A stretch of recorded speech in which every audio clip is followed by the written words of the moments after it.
نحمدہ ونصلی علی رسولہ الکریم۔ استاد بشریت خاتم النبیین محمد صلی اللہ علیہ وسلم بعثت کے بعد سے قیامت تک کے لیے سارے عالم انسانیت کے ایسے واحد معلم ہیں جن سے بہتر اور جن کے علاوہ کوئی ایسا معلم اور استاذ نہیں ہے جس کو انسانیت کا ناصح معلم اور ناصح استاذ قرار دیا جا سکے، اس لیے کہ ناصح معلم اور ناصح استاذ وہ ہوتا ہے جو اپنے شاگردوں کا مخلص ہمدرد اور سچا مسیحا ہوتا ہے۔ ناصح معلم، ناصح استاذ اپنے شاگردوں کے دکھ کو اپنا دکھ اور اپنے شاگردوں کے سکھ کو اپنا سکھ سمجھتا ہے۔ ناصح معلم ہونے کی وجہ سے خاتم النبیین محمد صلی اللہ علیہ وسلم بھی عزیزان نسل انسانی کے دکھ کو اپنا دکھ اور عزیزان نسل انسانی کے سکھ کو اپنا سکھ سمجھتے تھے، اور اللہ کی طرف سے تفویض کیے گئے تعلیم و منصب تعلیم و تربیت کی ذمہ داریاں پوری کرتے ہوئے ایک ذمہ دار مربی اور ناصح معلم ہونے کی وجہ سے عزیزان انسانیت کی فلاح و بہبود، اپنے ماتحت اور زیر تعلیم بشریت کی خیر و عافیت اور رحمت و مغفرت کے لیے اپنے آقا اللہ رب العالمین سے دعائیں بھی فرماتے تھے۔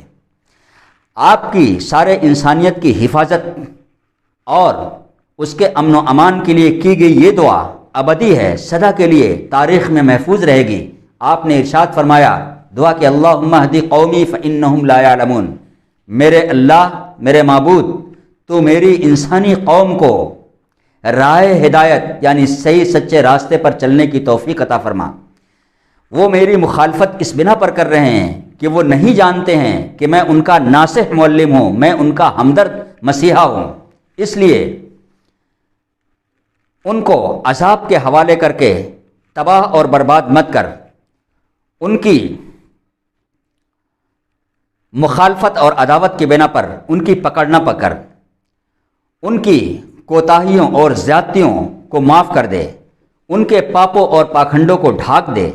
ان کو مہلت دے تاکہ وہ اپنی حیات مستعار دنیا کی زندگی میں غور و فکر کے فراہم مواقع پا کر اور غور و فکر کے ذریعے راہ ہدایت کے راہرو بن جائیں اور صحیح سچے راستے پر چلنے لگیں۔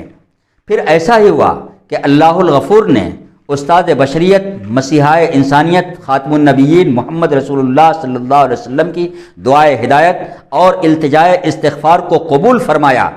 اور عالم انسانیت کو دنیا کے اندر ہلاکت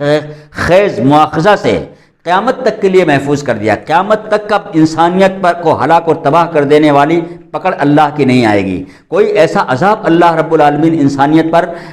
قیامت تک نازل نہیں کرے گا جو انسانیت کو تباہ اور برباد کر دے۔ نہ کوئی ایسی آفت، نہ کوئی ایسی مہاماری، نہ کوئی ایسی پکڑ آئے گی انسانیت پر جو انسانیت کو تباہ اور برباد کر دے۔ اور اگر کوئی انسان یا